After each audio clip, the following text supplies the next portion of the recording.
Hello my dear students. आज हम एक नई सीरीज शुरू करने जा रहे हैं भारतीय साक्ष्य अधिनियम की। इसके अंदर मैं आपको थोड़ा बहुत कंपैरिजन करके भी पढ़ाऊंगी इंडियन एविडेंस एक्ट से, ताकि आपको समझने में इजी हो। और हम इसके जो भी सेक्शंस करेंगे, हम एक अलग से प्लेलिस्ट बनाएंगे भारतीय साक्ष्य अधिनियम की, और उसके अंदर सारी वीडियोज़ होंगी ताकि आप अच्छे से नेविगेट कर पाओ, वीडियोज़ को ढूंढ पाओ। ठीक है, तो इससे पहले कि हम डायरेक्ट शुरू करें, मैं आपको कुछ जनरल चीज़ें बताना चाहती हूँ about the evidence act. First of all, भारतीय साक्ष्य अधिनियम 2023 के 4 पार्ट्स में डिवाइडेड है ये, 4 पार्ट्स में डिवाइडेड है ये। ऑलराइट, इसके अंदर 170 सेक्शंस है एंड 12 चैप्टर्स हैं। ओके, सबसे पहला तो पार्ट है प्रिलिमिनरी। उसके बाद जो सेकंड पार्ट है उसके अंदर रेलेवेंसी ऑफ फैक्ट बताया है सेक्शन 4 से लेके 50 तक। एंड देन प्रूफ के बारे में बात की गई है पार्ट 3 में सेक्शन 51 से 103 तक। एंड देन पार्ट 4 में प्रोडक्शन इफेक्ट ऑफ एविडेंस की बात की गई है, जो कि है सेक्शन 104 से 170 तक। अब सबसे पहले हम बात करते हैं व्हाट इज़ एविडेंस। एविडेंस होता क्या है। एज हम लोग एविडेंस एक्ट भारतीय साक्ष्य अधिनियम पढ़ रहे हैं, तो हमें पता होना चाहिए कि एविडेंस क्या होता है। एविडेंस एक लैटिन वर्ड से डिराइव है, जो कि है एविडेरा। एविडेरा और एविडेरे। This word means to discover clearly और टू असर्टेन और टू प्रूव। तो इस वर्ड का मतलब क्या होता है? टू असर्टेन और टू प्रूव और टू डिस्कवर क्लियरली। ठीक है, आप जब भी आंसर लिखते हो एग्जाम में, तो थोड़ा बहुत अगर आप ये चीज़ें डालोगे कि the word is derived from this Latin word and थोड़ा बहुत ये इसका मीनिंग, तो थोड़ा अच्छा इम्पैक्ट पड़ता है। ओके, और वैसे भी आपको ये जानना ही चाहिए अगर आप एक्ट पढ़ रहे हो तो। सेक्शन 2E ऑफ BSA हमें क्या बोलता है? All statements and all documents and all documents are evidence, right? Apart from statements and document, what other things are evidence? ठीक है, तो इसके अंदर कौन कौन सी चीज़ें आती है? Material evidence. What is material evidence? जैसे कि नाइफ हो गया जिससे हत्या की गई थी, या फिर कोई स्टोलन प्रॉपर्टी है जो आपने खरीदी है, तो ये सारी चीज़ें भी एविडेंस होती हैं। और ये सब किसके अंदर आता है? मटीरियल एविडेंस के अंदर। इसके अलावा inspection of court, alright, like local inspection, वो सब भी एविडेंस के अंदर ही आता है। एंड आइडेंटिफिकेशन प्रोसीडिंग्स,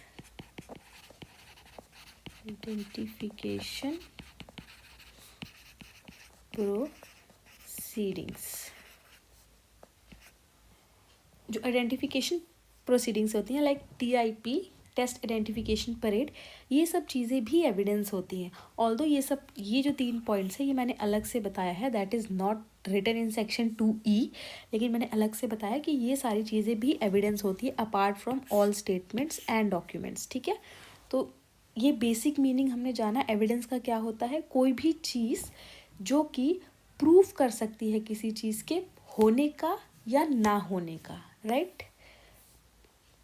अब आप मुझे बताओ कि प्रूफ एंड एविडेंस, क्या ये दोनों सेम चीज़ें हैं या फिर अलग अलग हैं? Evidence is a fact which can prove. क्या प्रूव कर सकता है?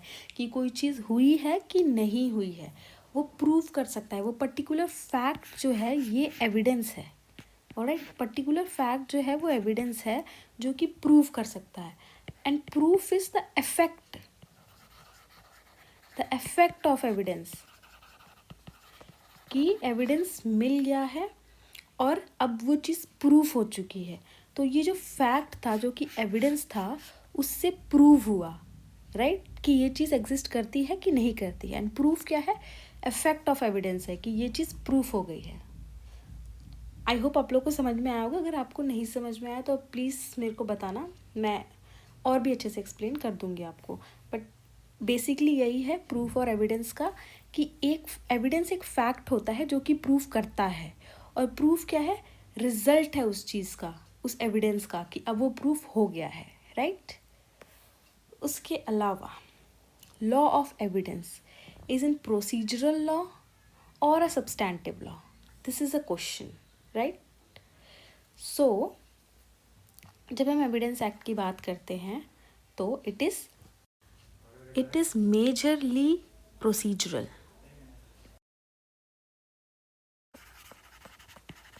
alright, and some sections of BSA are substantive. आप लोग को प्रोसीजरल एंड सब्सटैंटिव लॉ का डिफरेंस तो पता ही होगा, आई होप, और अगर नहीं भी पता है तो आप मेरे को बता सकते हो, आई विल एक्सप्लेन। कौन कौन से सेक्शन सब्सटैंटिव हैं इसके अंदर, बीएसए के अंदर? सेक्शन 121, 122, 123, राइट, और बाकी सारे सेक्शंस मोस्टली प्रोसीजरल हैं। That is why evidence act is mostly procedural and some sections are substantive. I mean sorry, not evidence act, Bharatiya Sakshya Adhiniyam, alright. Although evidence act and इस भारतीय साक्ष्य अधिनियम में बहुत ज़्यादा डिफरेंसेस नहीं है, but still for the nomenclature it is Bharatiya Sakshi Adhiniyam, okay. So it is majorly procedural and subsection are substantive. And who is the father of Indian Evidence Act? It is James Stephen. Now the last topic before we start Bare Act, which is principles of law of evidence, alright.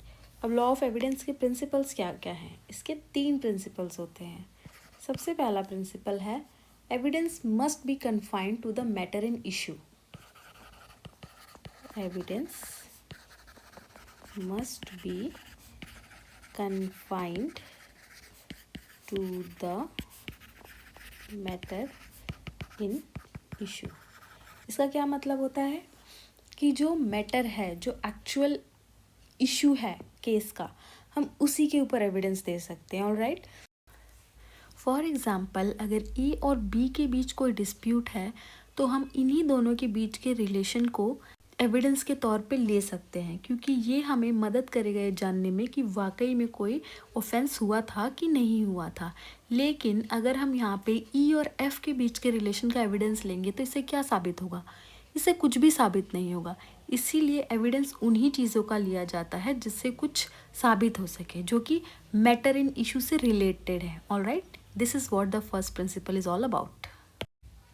The second principle is best evidence must be given. Best evidence must be given. So now you must be wondering what is best evidence. 2 type के evidence है, oral evidence and documentary evidence. अगर oral evidence दिया जा रहा है तो वो direct evidence होना चाहिए। अब डायरेक्ट एविडेंस क्या होता है? अगर मैंने मर्डर होते हुए देखा है तो कोर्ट में जाके मैं बोलूँगी कि मैंने मर्डर होते हुए देखा है कि बी ने ए का मर्डर किया है। ऐसा नहीं हो सकता कि मैं जाके अपने पड़ोसी को बोलूँ कि मैंने बी को देखा था ए का मर्डर होते हुए, फिर वो किसी और को बोले, वो किसी और को बोले, और आगे जाते जाते कहानी कुछ और ही बन जाए, और फिर वो आके बोले कि मुझे तो किसी ने बोला था ऐसा, तो मैं आके बोल रहा हूँ। No, this should not be done, alright.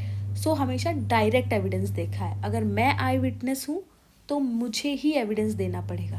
तो अगर ओरल एविडेंस है तो डायरेक्ट एविडेंस देना पड़ेगा। अगर डॉक्यूमेंट्री एविडेंस है तो प्राइमरी डॉक्यूमेंट देना पड़ेगा। प्राइमरी डॉक्यूमेंट क्या होता है? Original document, alright. अगर ओरिजिनल नहीं है तो आप सेकेंडरी एविडेंस दे सकते हो, बट अगर हम बेस्ट एविडेंस रूल की बात करें तो यहाँ पे अगर हम डॉक्यूमेंट्री एविडेंस दे रहे हैं तो हमें प्राइमरी डॉक्यूमेंट देना होता है।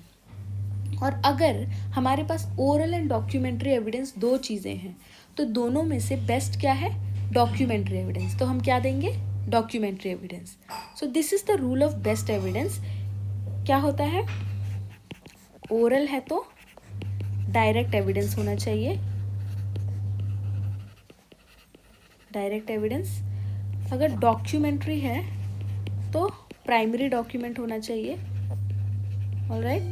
और अगर ओरल एंड डॉक्यूमेंट्री है तो उसमें से कौन सा एविडेंस देना चाहिए हमें, documentary evidence. So this is the second rule of principle of law of evidence कि best evidences must be given, best evidence must be given. Okay, now third, what is the third rule? Hearsay evidence, hearsay evidence is not to be admitted.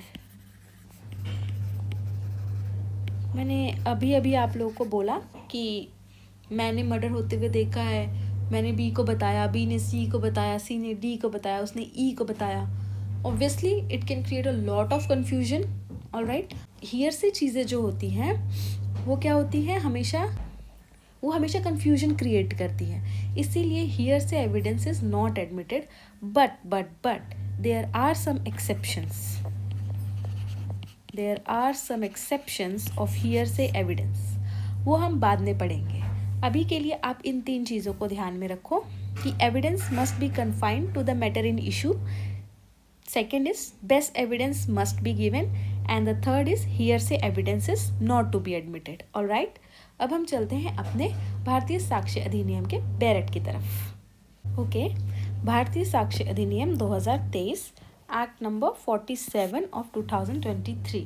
इसका enactment date क्या है, 25 दिसंबर 2023. और enforcement date क्या है,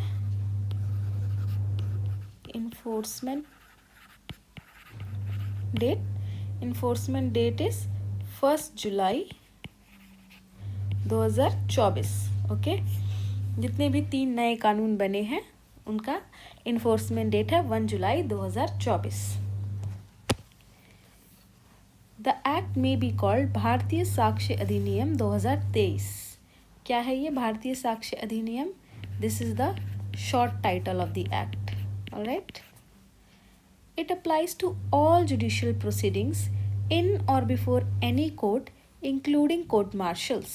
अब ये कहाँ कहाँ पे अप्लाई होता है, before any court including court marshals.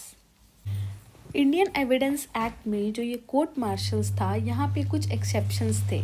यहाँ पे एक्सेप्शंस थे नेवी, आर्मी, एयरफोर्स, ठीक है, और आर्म्ड फोर्सेस. यहाँ पे एक्सेप्शन था इनका, लेकिन अभी ये एक्सेप्शन रिमूव कर दिया गया है. यहाँ पे it applies to any court or court martials. Alright, but where does it not apply, but not on affidavits presented to any court or officer, not to proceedings of arbitrator. और ये कहाँ कहाँ अप्लाई नहीं होता है, affidavits पे apply नहीं होता है और आर्बिट्रेटर्स पे अप्लाई नहीं होता है. और कहाँ कहाँ अप्लाई होता है, before any court or court marshals. ठीक है. It shall come into force on such date as the central government may, by notification in the official gazette, appoint. तो ये किस दिन फोर्स में आया था, 1 जुलाई 2024. ओके, तो आज हम सेक्शन 1 तक ही पढ़ते हैं क्योंकि हमने इससे पहले बहुत कुछ डिस्कस कर लिया है एंड वीडियो लंबी हो जाएगी. नेक्स्ट वीडियो में हम सेक्शन 2 जो कि है डेफिनेशन पार्ट, जो कि बहुत इंपॉर्टेंट है. एक बार आप ये सारे डेफिनेशन समझ जाओगे तो भारतीय साक्ष्य अधिनियम आपको बहुत इजी लगेगा. इसीलिए मैं सेक्शन 2 को एक अलग से वीडियो में बनाऊंगी जिसमें मैं आपको एग्जाम्पल्स के साथ पूरा सेक्शन 2 पढ़ाऊंगी और अच्छे से एक्सप्लेन करूंगी. Okay, so bye bye. And अगर आपको पसंद आया मेरा पढ़ाना तो प्लीज़ वीडियो को लाइक करना.